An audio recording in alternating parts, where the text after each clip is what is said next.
evening, everyone. Okay, so before we would be discussing yung self-care, of course, no, ang pinakamagandang way for us to later realize what is the message of this discussion is yung sa group activity po, no? So, ito po kasing group natin, depende kung ano yung mga domains of life na tinutukoy. Depende kung ano yung maa-assign sa kanila. So, we have number one, first yung work, two, relationship, three, health, finance sa group 4, group 5, faith or spiritual, 6, digital or media life. So, siguro depende na lang, may isa na lang na domain na maiiwan. Or ganito pala, lahat pala may domain na lang sa work. kasi nasa setup tayo ng work. But otherwise, yung iba po. For example, si group 1, relationship, communication, tapos work yung i-share niya. Then for group 2, health and then work. Group 4, finance and work. Then group 4 pa rin, faith, spiritual, then work. 6, group 5, digital media life and work. Basta ganun siya, yung may, laging naka-combination yung work. Since yun naman is yung magiging natin, one of our the center of our topics. And then, yun po. So, may tatlong question that you would be asking yourself and your group mate, no? So, what does self-care look like to you right now in terms of work, in terms of relationship? Then, how might some of these self-care habits actually be indulgent or avoidant? And then, how could you reframe them into acts of stewardship? So, another definition na ihahanapin natin is yung stewardship. Okay. So, kahit siguro tigi-isa lang yung pinaka, pare-pares kayo ng sagot. Kasi, meron ako ditong nailagay na template no? Life domain, then yung usual, common self-indulgent practice. Parang, agad yung naiisip niya pag sinabing self-care sa finance. And then, yung bagong mindset na sa tingin nyo, mindset, yung sa reframed as the word practice. Pero at least yung tatlo po yung i-fill out natin for this portion. O kung gusto nyo talaga dagdagan, dalawang work, dalawang health.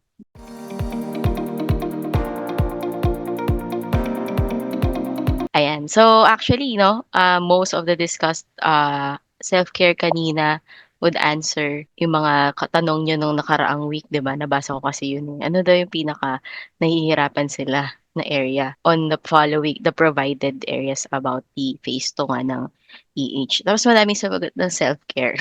Yung word na self-indulgent, no, meaning it's self-serving to put it of a more word na mas mag-i-gets natin, no? Self-indulging, self-serving, focus on oneself. Of course, no, with the mindset, we will be discovering for tonight yung self-care for sustained excellence, no? When we say self-care, hindi lang siya pang ngayon, no?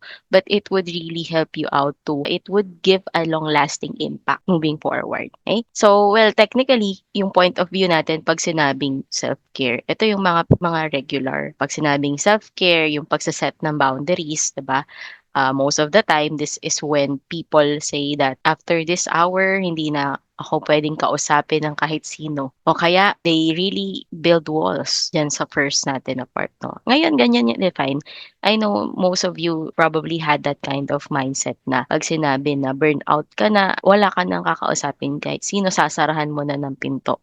Lahat, even though some people are asking or want to give help. Yan. So, yun yung definition ng mundo ngayon sa self-care. Ito pa, yung next bullet, diba? Saying no to overwork, to toxic environments. Well, hindi ko sinasabing bawal magsabi ng no, no? Hindi naman yun yung ibig sabihin din ng mindset. But right now, yung mundo parang nire-regular niya lang yung pagka-cancel. Well, in fact, hindi naman talaga black and white yung life, 'di ba? Meron talaga tayong mga adjustment na need gawin. Hindi laging ayaw mo ng compromise. Pero kasi yun yung tinuturo ng mundo ngayon, 'di ba? Pag sinabing self-care, you are able to say just no. No lang. Wala nang explanation, just that. Eh baka nga minsan nasasabi ko 'yan no. So, kasi nga halos ayan yung nakikita mo ngayon, no, social media wise since madami sa inyong umamin na maraming gumagamit ng sa digital life niya naka-focus almost on the social media o kapag may bakanteng oras. And then next is the prioritizing rest and mental wellness. Ito lang kasi may word na prioritizing, no? Rest and wellness is not bad. it's necessary, no? Sa concept ng work-life integration, you should know how to balance rest and mental wellness. Yun nga lang, marami sa atin, rest and mental wellness na lang yung inuna. Ayaw na nila ng challenge. And without challenge, we don't necessarily improve. We don't actually, alam mo yun, di ba sa ano, di ba, alam niya ba yung effect kapag di ka nag-exercise versus nung dati na, ano, na lagi kang kahit papano lumalabas ka, nagbubuhat-buhat ka, nauutusan ka ng, di ba, may ganyan ako napansin na changes with some people. Kaya mas humihina kasi mas nawawala ng challenge yung katawan, di ba? Lalo na nung nag-work from home, biruin mo araw-araw nasa bahay, hindi na kumikilos. Humihina yung muscle mo when in fact it's required sa atin na kumilos para magkaroon ng balance yung katawan mo na hindi nawawala yung muscle mass ba yun na tinatawag? So baka mali ako, tama na lang sa inyo. So di dapat totally priority yung rest. We should find the balance of it, no? And then kanina maraming nagsabi overworking eh. Hindi din, 'di ba? Mali din eh, no?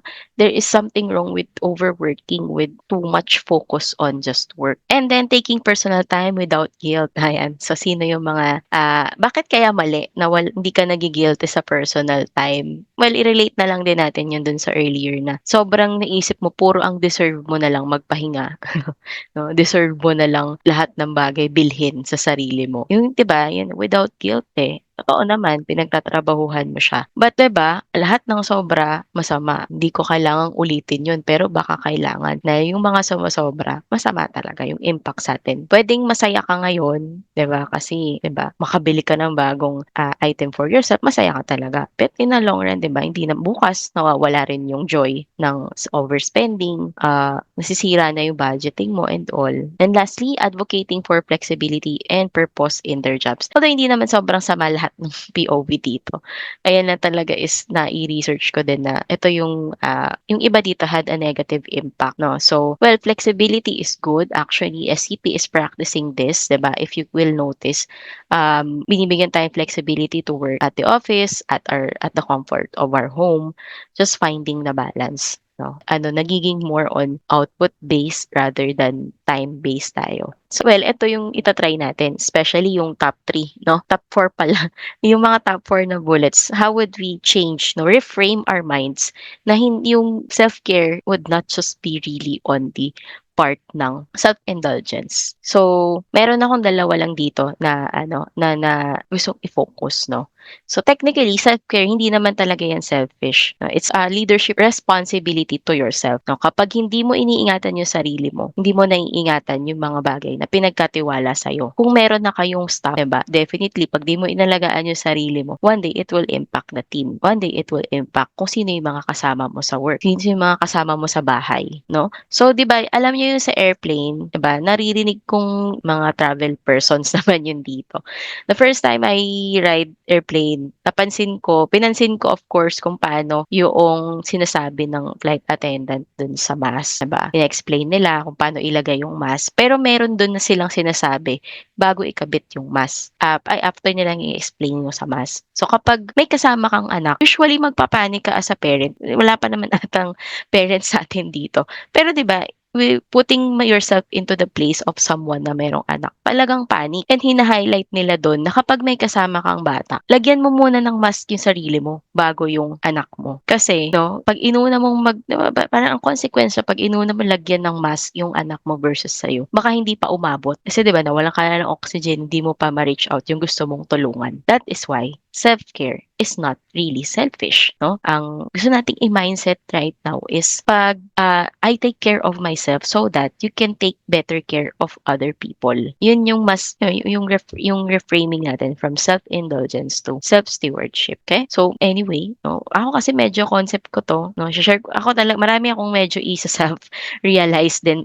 in this topic, no, because it's I don't know if really close to my heart, but technically, no, when you say self-care kasi when I heard this self-care na part, no, hindi enough na sarili mo lang yung alagaan mo, kailangan kasama yung mga magbe-benefit when you take care of yourself. So when we neglect ourselves, no, hindi lang tayo yung nawawalan ng energy, nawawalan ng clarity, kasama yung iba dyan eh, 'di ba? Nakikita nila na hindi ka okay, yung iba tapos yung mga kasama mo hindi din magiging ganado, mag-work, 'di ba, na-experience niyo na ba 'yan? Merong mga gano'n minsan yung 'pag alam nila nagtataray na yung kasama nila, 'di ba? Nadadamay talaga yung iba, 'no?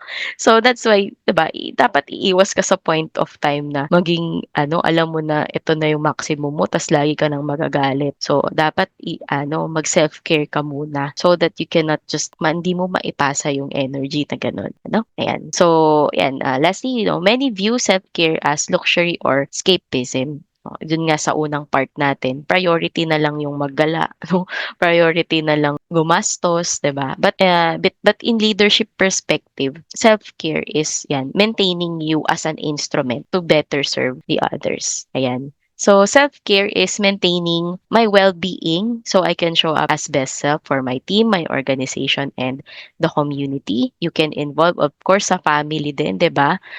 Most of the time, kailangan mas okay ka eh, para din everyone would work in harmony. No? True self-care is embracing the responsibility with grace. Yung self-care, dapat masaya ka din na ginagawa siya. Again, di ba, this is focus to yourself so that you can give out to others. Ayan, it is an expression of self-respect. Pag inaalagaan natin yung sarili natin, no, nire-respeto mo rin yung sarili mo. Totoo naman yan, di ba? May mga nabasa ko kanina, di ba, overeating, oversleeping, disrespect yan sa needs ng katawan natin eh, 'di ba? Hindi naman tayo designed na overeat, mag-over-rest, 'di ba?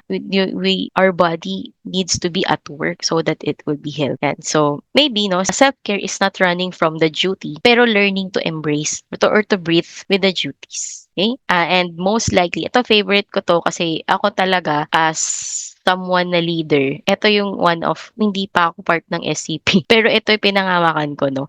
Lahat tayo merong purpose sa mundo. And then, yung self-care should not be a burden na feeling sa'yo. Yung pag-aalaga sa sarili mo, 'di ba?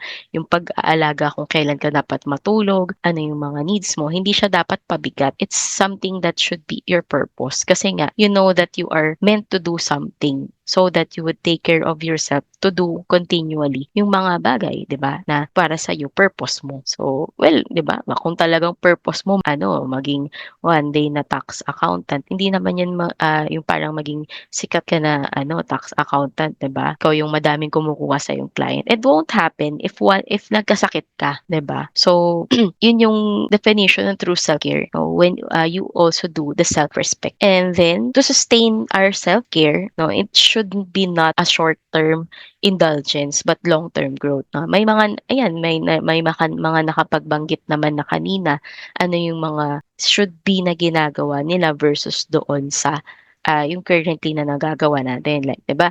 Yung paggamit ng social media, mas better pala na kino-convert siya into learning time. 'Di ba? Para yung brain mo hindi nagbe-brain rot, 'di ba? Kasi kailangan din ng utak natin 'yan eh, 'no? Hindi puro mga brain rot. Para mas tumatalino tayo kapag may natututunan tayo. So, yung sustainable self-care should support your well-being, your maturity, 'di ba? Grabe pala 'to, may maturity pala sa self-care. Discipline and purpose. Okay. So, let's give some example. Very quick lang, dadaanan lang natin 'to kasi kanina din nagbanggit na kayo ng mga example dun sa domains of life. So, when we talk about work, yan, si manager daw, nag-take ng mental health day because feeling guilty because it seems like slacking off. So, si manager, imbis na leave niya, ang ginawa niya, nangingi pa rin siya ng status update kahit naka-leave na siya. No? So, medyo may pagkaano yun, no? Meron yung pagpapabaya sa sarili kasi nga, yung leave, yung pagpapahinga is a requirement kung talagang di kaya ng katawan mo. You should listen to what your body says. Paano natin i-reframe yan, no? So, she realized that resting allow her to return with a better focus. So, ultimately, mas maaalagaan niya yung mga stops niya, no? So, ang ginagawa niya instead of taking a mental health day, buong araw siyang wala, pero nade-disturb pa din siya sa yung peace niya habang naka-leave siya. No, nag-schedule na lang siya ng mga regular breaks o kaya regular coffee breaks, no? To sustain yung sarili niya, no? Kapag napapagod, magkaroon ng pause, 'di ba? Hindi naman masama yung pagpo-pause para refresh mo lang din yung sarili mo. Lalo na kung na-pressure, no. Ito talaga, mababanggit ko 'to later din sa mga regular things, na ina-advise na gawin. Pero usually if I had a very long meeting, 1 hour meeting, I need to one of my practice is tatayo talaga ako ng upuan, gagalaw-galaw 'no. Kung nasa bahay ka, istorbohin ko yung mga pusa ko kasi yun yung considered ko as my regular break to at least anong tawag dun, yung parang maglabas ka ng steam from the pressure that you had earlier for a 1 hour meeting. Ang tagal kasi ng 1 hour meeting. Dapat 30 minutes lang, eh, 'no, pero may mga gano'n lumalagpas 'no. And then digital life 'no, hindi ako 'to, pero 'di ba madalas sa atin, naging comfort place na natin yung pag-i-scroll paggabi. Kung ayaw niyo umamin, okey lang, pero alam kong naririnig kayo ng sarili niyo. 'No? So, well, required pala 'no, na madami madami namang nabuhay na generation na walang phone 'no, and phone has a really negative impact in the long run sa atin. That's why it's better to convert some of your time in reading and journaling instead. Mas nacha-challenge yung brain natin sa activity na 'to, eh, 'no? So, ayan, self-care is more of hindi siya yung inanam 'di ba gano'n kasi yun parang kaka-scroll mo kahit 'di ba yung meron ba sa inyo nakakatawa yung nakita niyo sa social media pero 'di ka natawa? 'No? Sign yun na nagiging manhid na tayo 'no? So, it's a good thing, it's advisable. Marami naman nagsasabi nito, I think hindi lang dito niyo yan naririnig na mag-journal and magbasa. Kanina nga may nabanggit pa 'no, magbasa ng Bible, mag-allot ng time in meditation kasi it calms yung nervous system mo and it refreshes na makapagpahinga talaga siya and mas napapadali yung pagtulog natin 'no. I'm not sure lang kung saan ko yun pero totoo yun parang nagga-guard down yung nervous system mo and mas mabilis kang mag-relax, mas mabilis kang makatulog. Try ba natin ita-try niyo ba yan ngayong gabi? Sayang naman 'no, kung diniscuss ko lang tapos hindi niyo pala 'no, lalo na't mahaba yung discussion ng leadership then 'di ba, yung pagpahinga muna kayo kahit laptop, kahit phone, you might have baka bigla kayong magkaroon ng ano, tawag dito, realization in life. Hindi baka bigla, actually yun talaga yun 'no. Well, do I do this? Yes, I do this actually. Personally po, I do, journaling. Kahit uso na maggamit ng mga online platforms when I want to deflate, parang feeling ko pressured na ako 'no, I take time. 30 minutes will do, actually 15 minutes will do in journaling. In reading kasi, yan, depende sa babasahin mo. Yun lang, I think yun yung napansin ko, depende sa babasahin.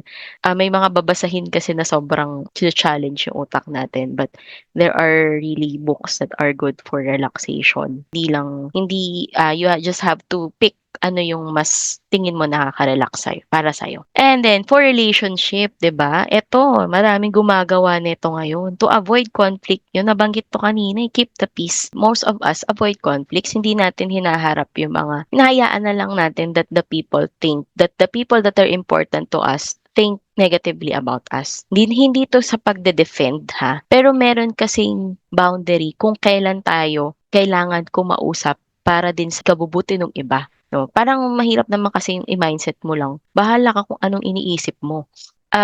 Hindi ayun again, hindi siya sa pagde-defend but also giving peace to other people. Akala lang natin kapag hindi natin hinarap yung pagsasabi ng sorry or pagtanggap ng sorry ng iba, na peaceful ka na. Pero in reality, merong naiiwan sa'yo dun na mga nakakabigat sa damdamin mo hanggang sa one day mag-shutdown na.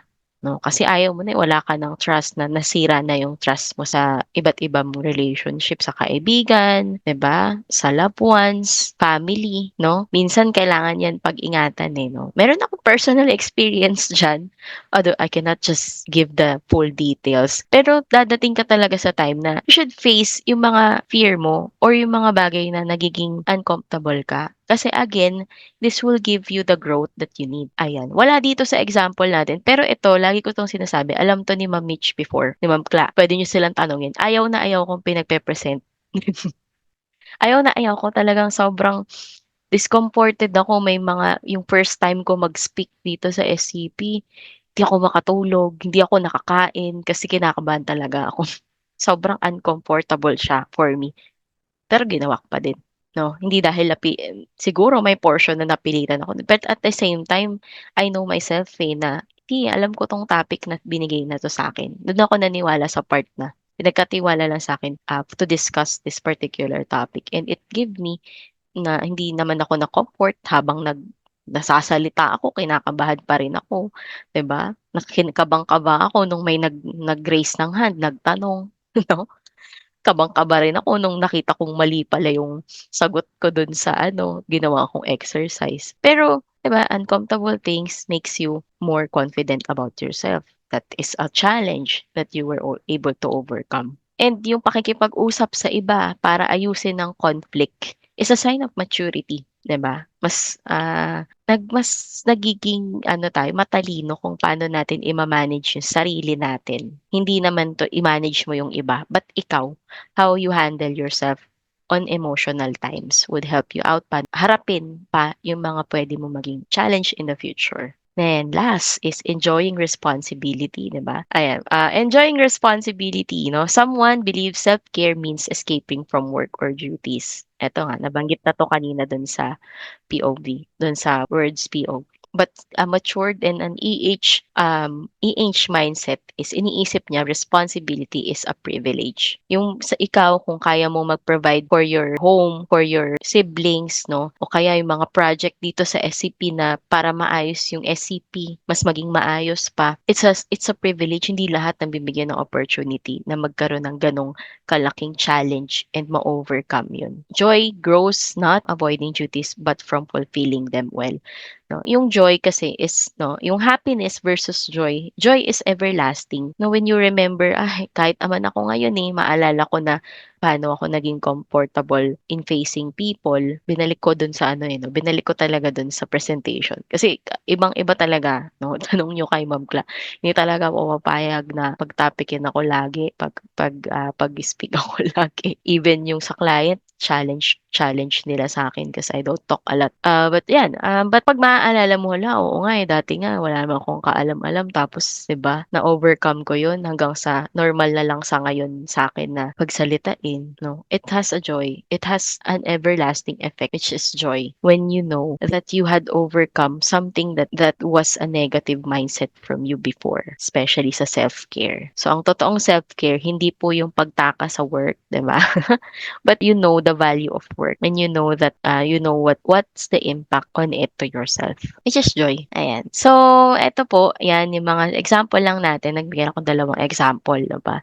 Instead of saying I need to protect my peace, you try to say that I want to manage my workload well so I can perform consistently and deliver quality result. No, managing workload well is not just a simple thing to do, no, but yan, hopefully as we go along with the leadership, may mga madadampot kayong mga paano ko kaya i-manage yung sarili kong workload, no, so that hindi mapababayaan yung quality, and then at the same time makakapagpahinga ka, 'di ba? So isa yun sa sakit natin no, ako din naman no, yung pagsa-cellphone talaga, 'di ba? Minsan ako nagtrabaho ka lang ng 20 minutes, gusto mo man na mag-cellphone ng 10 minutes, no? Lalo na kung galing ng school tapos bagong-bago pa lang sa work, hindi pa sanay may mga ganyan ako napansin before na talagang mas parang addict talaga sa phone yung labasan.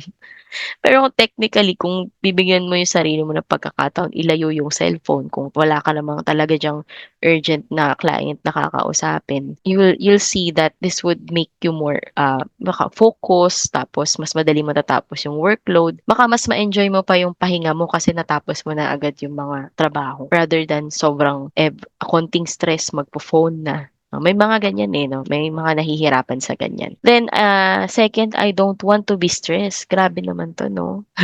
Is stress not part of life, isn't it? Well, instead of saying this one, try to say, I want to develop habits that help me stay clear-minded and resilient under pressure. 'Di ba? Sino mga naglagay dito sa resume nila ng can work under pressure? Pero nung nabigyan siya ng konting no, pinagsabay-sabay yung TBA niya, hindi pala talaga resilient. Iba kasi yung sinasabi mo lang versus sa ginagawa. Sa totoo lang, marami sa atin ngayon nagsasabi na pagod na, stress na. Pero kasi magkaroon ka ng time na wala kang ginagawa and it's not also helpful to you. Yan na nagsisimula na yung hindi mo din alam kung saan ka talaga papunta kasi wala kang ginagawa Yung question, question natin, 'di ba? Are you willing to do the most difficult? Hindi naman sinabing are you willing to do the most easiest dun sa ano, 'di ba? SCP, no?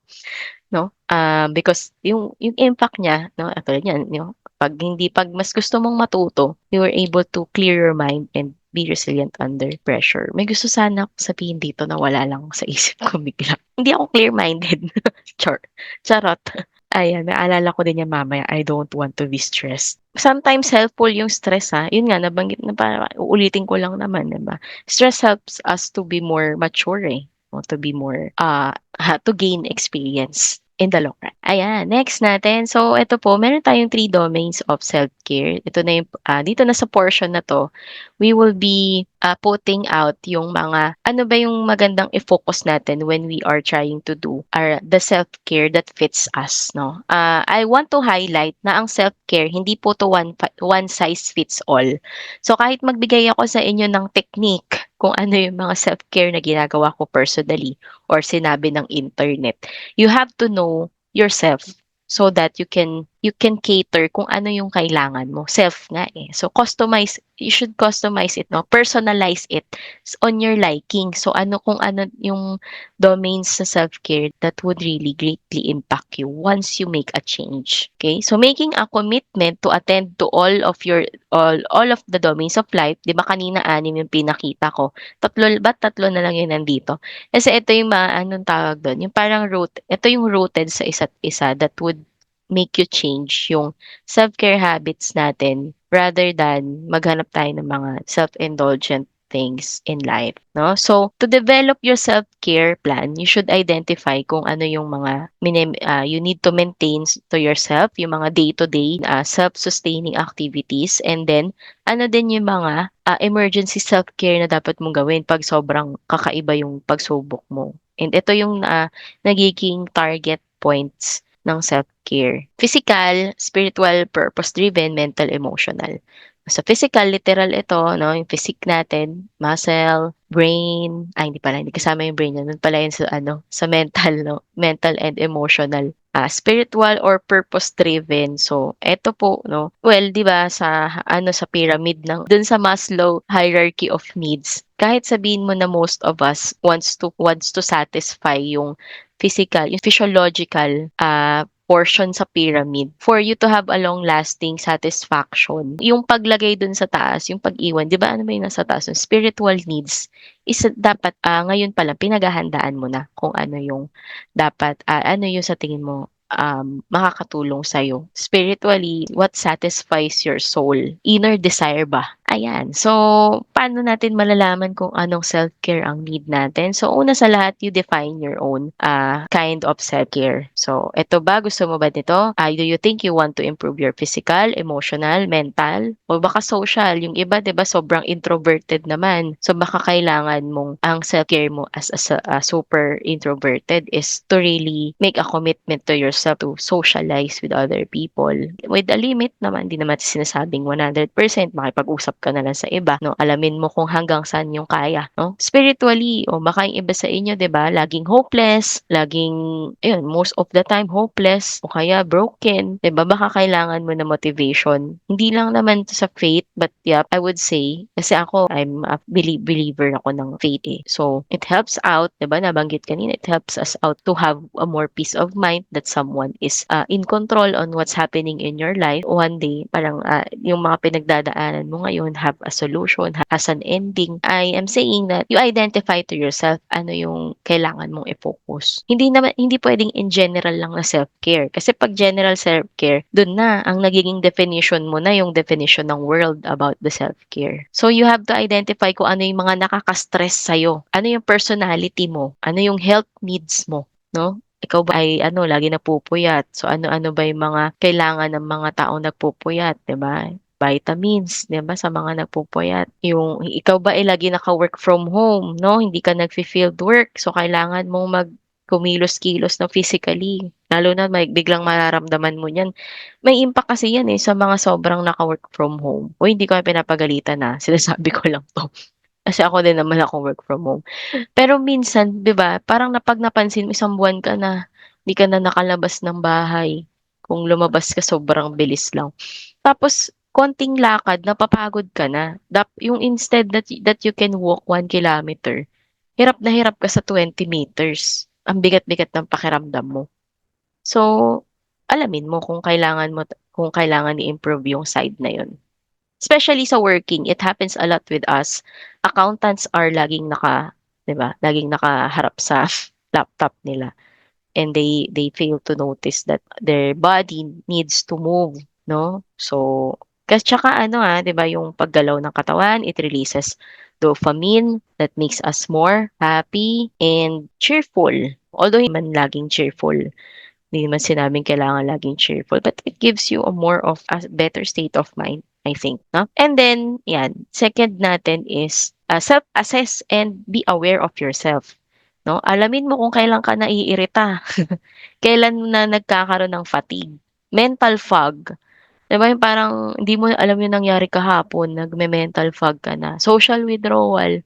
Nasa party ka pero yung utak mo wala sa party. So, kailangan alamin mo yung mga ano na yun, signs. Because those signs, katawan mo na yung nagsasabi niyan, 'di ba? Yung mental fog, although nasa loob yung brain, 'di ba? It's part of our body that says, I need a rest, I need time out. Yung iirita ka na, 'di ba? Tinanong ka lang naman kung ano gusto mong ulam. Galit ka nung sumagot ka. No? Minsan, 'di ba? Oh, may mga ganyan. So, pansinin niyo 'yon kung kailan kayo naiinis. Tapos 'yan, have a reflection in mind o 'pag nahanap niyo na 'yung sarili niyo sa journaling, siguro tanungin niyo 'yung sarili niyo, "Ano ba 'yung naka-drain sa'kin? Ano 'yung mga nangyari ngayong araw na bakit ako pagod na pagod? Okay, what feels missing or inadequate in my life?" Grabe ang lalim nito, pero kasi nga kasama 'to sa self-care, you ask yourself such question that challenge you. Pero ang parang pati ako naano dun sa question. What feels missing or inadequate in my life? Anong kulang sa buhay ko, to make me more experience satisfaction and joy? Then, when was the last time I feel restored and what was I doing then? Kailan mo na-feel yung na-refresh ka? Meron dito 'di ba yung mga sagot diyan yung magpa-spa. Pero ako 'di ba na-try ko din 'to, magpa-spa lagi. Kaso yung spa parang hanggang 2 araw lang yung tinatagal niya, na refreshing 'no. Meron akong mga experiences,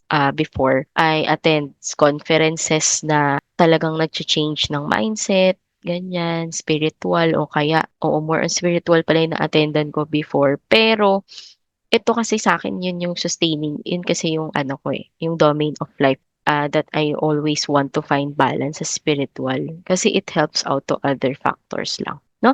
So tanungin mo sarili mo, kailan ko ba na-feel restored? Kailan ko naramdaman na, I'm happy, I'm enough, 'di ba? So anong ginawa mo nung naramdaman mo yun?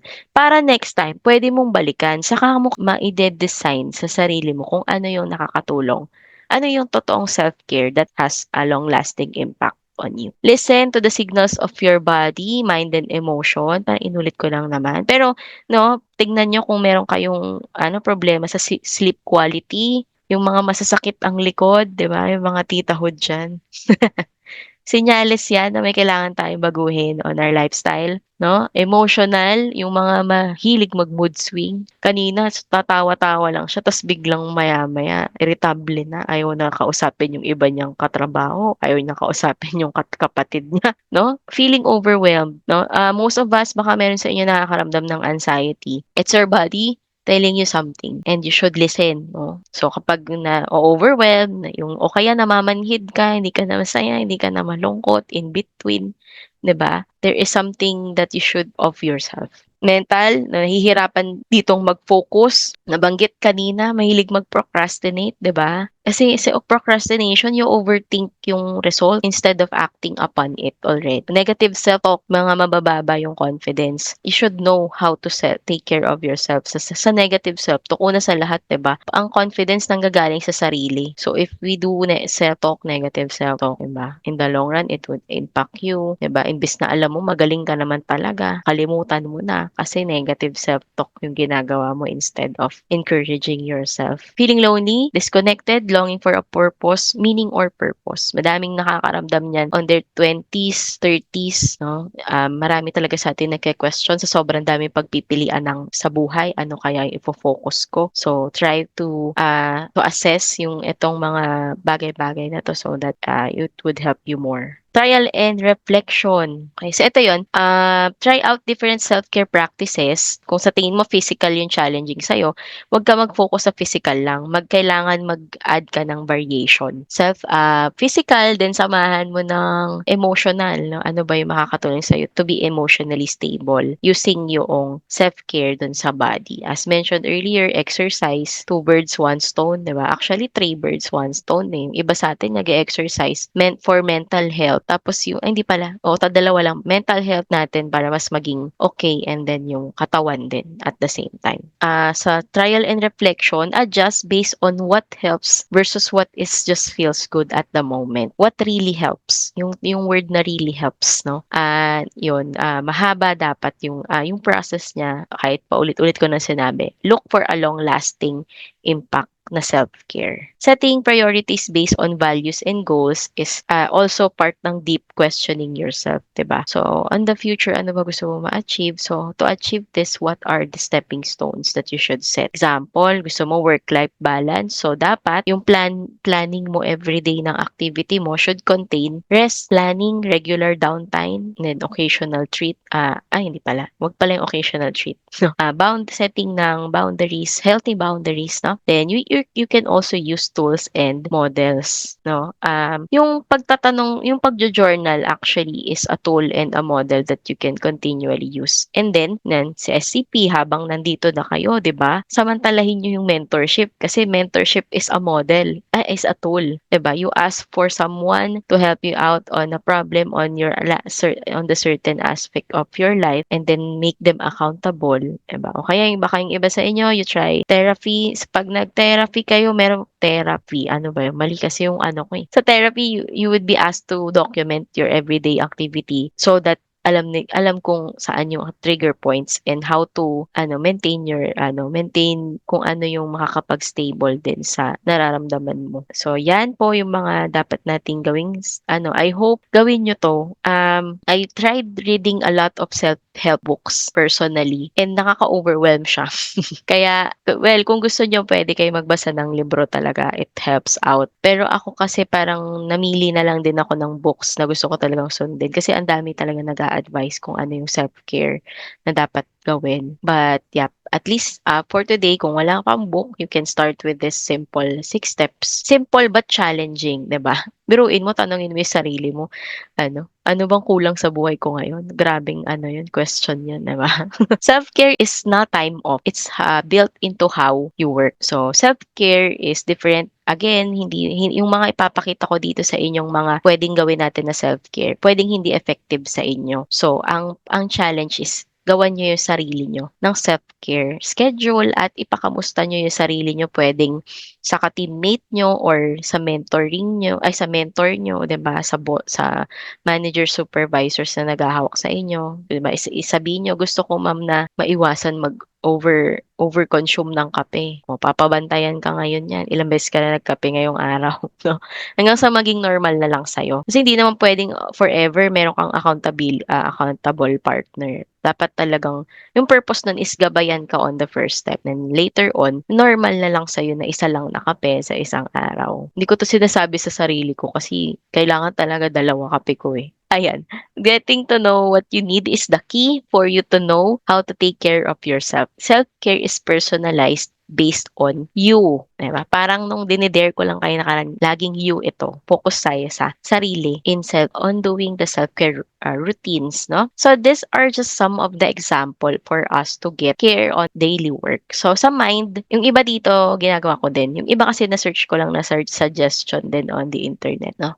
When you are sa mind na part kapag set daily focus before opening an email, no? Ayan. So parang dapat nakaset na yung TBA mo talaga, 'di ba? Kaya nga ganun din yung purpose ng forecast kay SCP para alam mo kung ano talaga yung dapat mong tapusin. Especially no, kapag pataas kayo ng pataas ng posisyon, mas madaming magtatanong na lang biglaan sa inyo. So kailangan nating mag-set ng focus time para gawin yung isang TBA. So why it matters to leaders kasi mas nabibigyan ka ng direction ano yung dapat mong tapusin for the day kahit madami kang TBA, no? Ayan.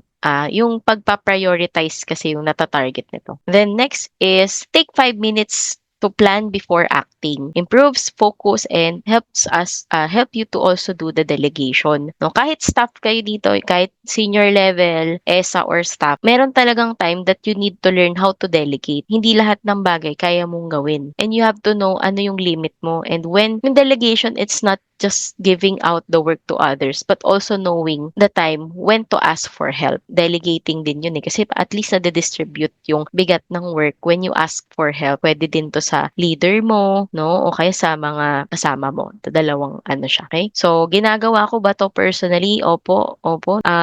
It helps out for me to know, again, what to prioritize. Yung mind mo, hindi magulo. Hindi kayong sabog-sabog na, gawin ko to, tapos mamaya-maya may tumawag lang sa'yo na ibang client. Yun naman yung gagawin mo. No? Ayan. In terms sa body, yan 10-minute walks after long meetings is necessary yan. No? At least you take a break, take 10 minutes break, 'di ba? Kaya nga mas masaya no kapag may client meeting tapos pagkatapos mag-meeting babiyahe ka na pauwi, nakakapag ano siya, distress. Then stretch, move every 2 to 3 hours. Pwede ba yan nating gawin as ano, Puwede kayong humanap ng mga accountability partner and alarm kayo every 2 to 3 hours at least man lang maglakad-lakad para 'di ba mag-iba yung work. Meron akong nakita nito sa ano, sa internet na sa Facebook ata yun. Every 1 hour nag-i-squat daw sila. 10 squats every hour. Tapos may nag-compute sa ano, compute sa comment na ang working hours is hours. So makaka-80 squats siya. Alam niyo yung sa squatting, yung madali lang na squat, yung na parang nakaupo, 'di ba?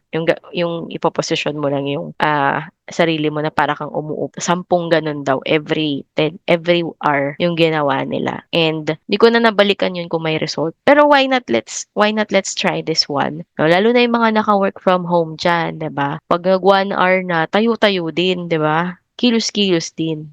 O andito 'wag nakaupo lang lagi, okay? Ayan 'no, kasi ang impact niya steady energy for meetings, kung may mga meetings pa or TBAs pa. Emotionally, no, pause before responding when under stress. So pag nararamdaman mo na overwhelmed ka na, don't react. Ito is kailangan natin matutunan 'to na kapag na 'di ba kapag masaya ka, huwag kang magdesisyon. Kapag galit ka, huwag ka munang makipag-usap. Kailangan i-control natin na maturity is controlling your emotion, 'di ba? So it prevents reactive leadership, no? Imbis na kilala ka kanila to react, no? Take time to think about what you want to respond first. Meron kasi sa ating mga emotional decision maker, 'di ba? Sasagot sila based on emotion. Ang lakas maka-immature nun, no? So pag-isipan muna bago magsalita, no? Yan yung mga healthy natin na gagawin for ourselves to do self-care. Celebrate small wins with team. Okay, building morale, no? Yan. So, yan, emotionally, you will be taken care of if you try to celebrate small wins, 'di ba? Kaya, 'di ba, hindi naman kung talagang hindi ka nasabihan ng iba ng congratulations, then tap yourself at the back. Lagi ko 'tong sinasabi, you don't need to find validation para maging satisfied sa life. Yung tap yourself in the back, ito literal to na ganyan. Gaganyan mo yung sarili mo, yeah, you did well. No? So it helps you regulate your emotion and no, hindi ka maghanap ng validation, 'di ba? Yung mga effective leader, they do not ask for validation for recognition. Masaya kung isa-celebrate ka, pero hindi okay din kung hindi. No? Natutunan ko 'yon as someone that works at backstage. Laging ang pinipraise talaga is yung mga nasa unahan. But hindi ako naiinggit kasi una sa lahat ayoko sa unahan. So, pero you know the satisfaction na, well, technically hindi naman mangyayari yung isang event, no? Sorry. Naging event, ano na rin kasi ako coordinator. Hindi mangyayari yung events without the help of one another. No? But you don't seek for validation. Pero hindi naman sinabi, ano ba, ang layo na sinabi. Ang sabi lang kasi dito, celebrate small wins naman. So, whether malaki or maliit ang na-achieve natin, we learn to celebrate yourself. Self-care yan. Pwede naman yun, bilan mo yung sarili mo ng kape. Pag may na-achieve. Yung iba kasi sa atin, wala naman na-achieve. Pero ang grabe yung word na deserve ko to, no? Sobrang delikado siya. Pag ingat-ingatan nyo yun lang. Have check-ins with teammates. Yan. So, kamustahin ang mga katrabaho once in a while. No? It also helps you you out to think na hindi lang ikaw yung nahihirapan, 'no? Everyone is, pressured in life. So, pero as a leader kasi it builds you, trust and psychological safety. Then spirit, 'no? Begin day by remembering why your role matters. So, kapag 'yan, lalo na 'pag tumataas yung position mo, bumibigat yung mga responsibilidad, 'no? Mas nauuna yung word na nabu-burnout ka na and nakakalimutan mo na how to restore yourself. So, paalala mo na bakit ba ako ano ba yung role ko sa team, 'di ba? Ano yung gusto kong i-achieve in the long run? Align naman ba 'to dun sa purpose ko? And start meetings with intent, or mission reminder. No, minsan kaya nga dapat po nasa backdrop nyo yung ano natin, 'di ba? Yung mission and vision ni SC. Kasi kung natotont ka na maging na ano naman, sino dito natotont ni Ichan? Kilala mo yung si Ichan, yung nagtuturo ng illegal. No? Kung challenge kayo na gawa ng illegal, 'di ba? Aba, alalahanin niyo yung mission vision kung nasang company din tayo, 'di ba? Joke lang naman 'yon, pero baka kailangan niyo minsan ng wake up call. Okay. So some of this are something sometimes I practice, some hindi. Yan, check with yourself what should you practice. Ito is for the daily work naman. But in creating your own self-care plan, ito po yung pinaka-ano natin, no? Some of the long-term impacting na activities na pwede niyong gawin. So, one of the self-care, as na mentioned earlier, is to continually learning. So, pwede kayo magbasa, mag-reflect na nangyayari sa buhay ninyo, no? Inventory niyo yung experience niyo instead of kaya ko pa 'to, scrolling online. Ayan. Yeah, tapos attending short course, eto puwede yan, eh, 'di ba? And may mga side quest na tinatawag, 'di ba? You have to get side quest. Although yung main battle mo, yung mga nagge-games dito, 'di ba? Yung main goal mo talagang maging example sa SCP, maging partner. Pero kailangan ng side quest diyan, 'di ba? Matuto kang makipag-usap, so gagawin mo lalabas ka sa weekends, challenge yourself to talk to a stranger. Yung stranger na ano, ha, na kausap-usap, ha. Actually ito, I do this, personally, I do read and then have a monthly schedule ng silent reading. Silent reading 'yun, pero Diyos ko napakadadaldal ng mga tao do'n, 'no. Isa ako sa hindi makapagsalita kasi minsan 'pag hindi ako talaga familiar sa tao, I can't really talk to them. But usually I get one people that I talk during all of those times ng sessions namin. Ano pinag-uusapan? Pinag-uusapan na namin yung librong binabasa namin. No, 1 month ko 'yan, side quest ko 'yan this year. Sumama ako dun sa ano, silent reading club and it's fulfilling. Ano lang naman siya, 2 oras, 3 oras ng buhay ko na nakakilala ako ng ibang tao at nakakita ako ng mga libro at nag-wonder, nasagot yung tanong ko, "Ba't kaya sila nagbabasa ng gano'n?" 'No?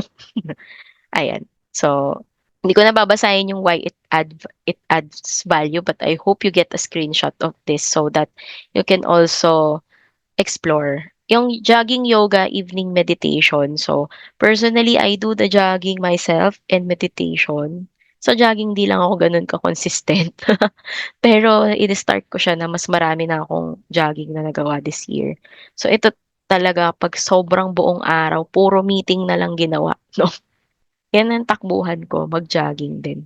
O kung hindi man kaya yung jogging, eh di maglakad ka, 'di ba? 30 minutes will do. It changes yourself, 'di ba? Lalo na't gustong-gusto ko sa pagjo-jogging, kung ano-ano nakikita ko na nafe-feed yung curiosity ko. Totoo 'yan, it gives you emotional stability. Kasi when I run, 'di ba, wala naman akong kasama usually niyan. When I run, ang dami kong pagkausap sa sarili ko kasi ako lang naman, eh. O kaya ano ako, headset. So, mas naintindihan ko yung mga lyrics, 'di ba? So, tumatakbo pa rin naman yung utak mo, but at the same time, your body is also satisfied. Journaling or therapy works a lot din. I did this journaling I mentioned earlier. Mentoring, ayan, Diyos ko, sobrang nakakatulong 'yan 'pag kailangan yung ng mentor, go. Then financial discipline, okay, isa 'yan. Iwasan ang impulsive buying to feel better. Meron akong ipapalit sa inyo dito yung word na delaying gratification. Nandito pa kasi siya sa next slide. So, delaying gratification means, 'di ba, pinapatagal mo yung delaying yung gratification. So, example nito imbes na, bumili ka ng iPhone na inutang mo 'no, na nilagay mo sa credit card, ang ginawa mo is nag-ipon ka muna ng pera for you to buy the phone. Instant gratification kasi yung kabaliktaran niyan, 'di ba? So, well, mas satisfying na nabili mo yung phone cash kesa inutang natin, 'di ba? Example lang naman 'yan, huy, madami namang bagay na madalas kasi yun na nga yung uso, yung deserve ko 'to. Pero iba yung impact kapag pinag-iipunan mo yung isang bagay 'no, ina-achieve mo muna siya bago mo i-claim yung prize mo. Oo, personally, I do this a lot. So, nagtitiis muna ako, ayan, specifically sa traveling. Hindi ako gumagastos ng credit cards, ganyan. So, pinapatapos ko yung isang taon na ipunan bago mag-travel. So, wala akong problema. Sumaya na nga ako, wala pa akong problema after mag-travel, 'no? Kasi mahilig din ako sa travel. Ang definition ng lakwattsera ay ako. Ayan, so ano ba yung nagagawa natin 'pag nagde-delay tayong gratification? It forms a self-control, and self-control is a great form of care, 'di ba? Imbes na lagi mong pinagbibigyan yung sarili mo, hinahayaan mo siya na magtiis at mas maging masaya once that you claim yung price mo for yourself. Ayan, oh, sabi nga dito, greater freedom later in life. So, ayun, greater freedom later in life, especially sa finances, 'di ba? Kapag inuna nating mag-ipon kaysa gumastos, 'di ba? Baka mas mapaaga ang ano mo, retirement. Bongga, 'di ba? Lahat naman tayo dito may struggle, 'no? I won't deny it. Nag-start pala ako mag-ipon after 3 years of working because I am a breadwinner. But ngayon mas masaya ako na at least try ko muna mag-ipon. So, baka nag-e-excuse lang ako for the past 3 years. Pero technically, nung nakaipon ako, naramdaman ko na mas responsible adult na ako. Secret lang kung ilang taon na ako, no? Prioritizing rest without guilt. So, yan. So, ayan, i-try din natin 'to baka naman 'no, fixed bedtime, unplugging from work or social media early. Madami pa akong dapat i-improve sa part na 'to, but dati 'pag hindi audit season nata-try ko 'yan, eh, 'no. 11 na, wala ng cellphone, wala ng laptop. It helps out yung phone sine-set ko 'to, self-care ko 'to na yung phone nagiging gray na siya kapag 11 PM na, wala ng kulay yung cellphone ko para tamarin na akong gamitin. Oo, lalo na kung tingin niyo, nag-a-addict talaga kayo sa phone 'no. Hindi kasi natin 'yan inaamin sa sarili natin, pero marami sa atin addict sa cellphone 'no. 'Di mabuhay-buhay, 'di ba? Pansinin mo paggising mo pa lang, cellphone na agad hanap mo. Indication na 'yan addict tayo sa phone 'no. Okay, so, siguro ayan, just to wrap it up 'no, when we do self-care, our focus is 'yan, being accountable or to ourself, creating habits hindi resolution 'no. Hindi ako naniniwala sa New Year's resolution din. Kasi mas maganda na hindi ka magbobonggang change. Hindi yung biglang pipilitin mo yung sarili mo na, "Okey, bukas ay hindi na ako kakain ng kanin." Dapat it's something that you adjust yourself until maging habit mo na siya. Okey, so puwede ba yun pag-usapan niyo sa sarili niyo, ano yung mga gusto niyong gawin na resolution baliktad na habits 'no? Delaying gratification, na-explain ko naman na 'to kanina. Nauna lang kasi favorite ko 'to, eh, 'no. Personally, I practice delaying gratification. Then katulad ngayon, 'di ako nagkakape, 'yan. 'Pag, hindi ako nabili ng kape sa labas 'no, kasi magastos, 'di ba? Ang Starbucks, Diyos ko, ang presyo. So, parang ang delaying gratification ko, once a month lang na coffee, it's okay, 'di ba? It's something that I will enjoy kasi hindi ako nagkautang-utang, 'di ba? O kaya hindi ako kinulang sa budget. Sa'kin lang yun, baka naman gusto niyo din i-adapt. Then knowing to communicate, know what is the definition of your healthy boundaries and properly communicate. So mas maganda 'wag nating iwanan yung iba kapag nahihirapan tayo, nagkakaroon tayo ng anxiety 'no. You ask for help kung Kung ayaw mo muna talagang kausapin ka, at least explain to other people that it will help out if you take a pause. Kung ilang oras, ilang araw yung kailangan mo. Hindi yung lagi tayo nagsasara ng pinto. Literal, hindi literal yung sinasabi ko, ah. Kasi marami talagang ganyan, eh. Ayaw na lang nila biglang kausapin. Personally, may na-experience akong mga ganyan, 'no? Hindi ko alam kung pero 'di ba, if, it's better na hindi natin gawin yung ginagawa ng mundo, EH mindset nga, 'di ba? Kung ayaw mo munang kausapin yung boss mo, sabihan mo lang siya, "Ma'am, mga bukas balikan mo ko. Baka kailangan ko lang maging okey or magpahinga ng konti." Tapos 'di ba, dapat meron tayong action point, hindi lang tayo basta nagsasarado ng walls. So, healthy boundaries are self-guidelines kung paano mo ma-me-maintain yung balance.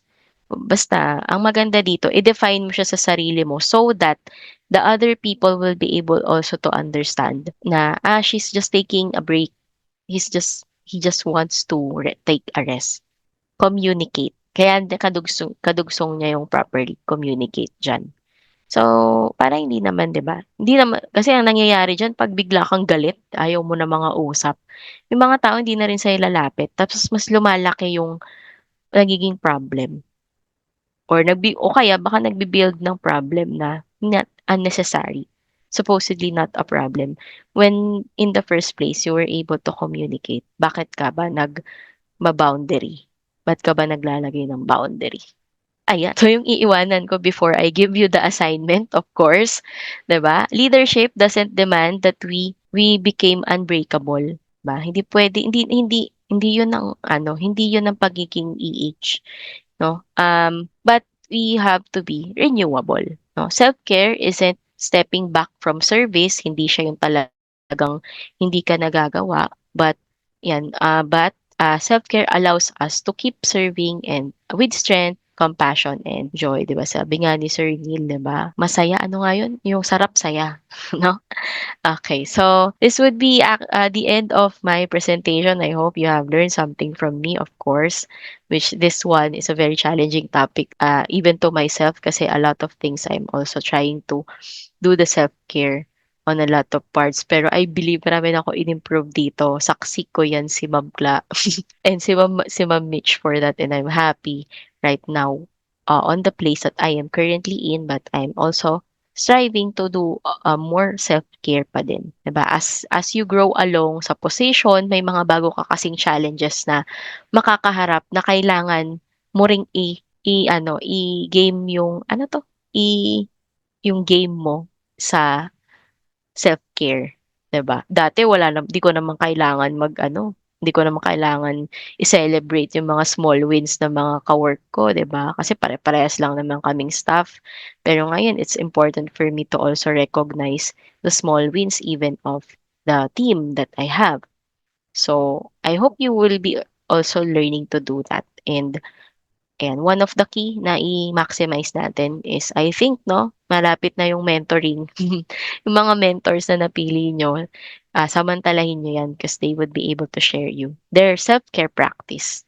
Naisip ko nga sana dito mag-research, tanungin yung mga leader ano yung self-care practices nila. Pero dahil di ko na siya nagawa, lack of time, gawin niyo na lang, 'di ba?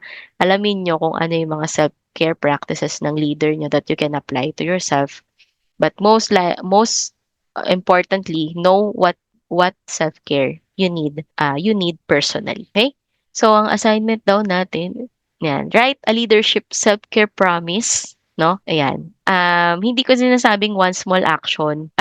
Pero hindi ano lang naman siya, one small action lang yung requirement. Pero if you think that you need to set up more action, ilagay niyo po, 'no? And then monitor yourself kung nagagawa mo siya. Gawin mo sa written journal mo or online journal, madami naman ang online journal. Then ask for accountability so it would be more effective. Okay. Ayun again. Thank you again for this opportunity, guys.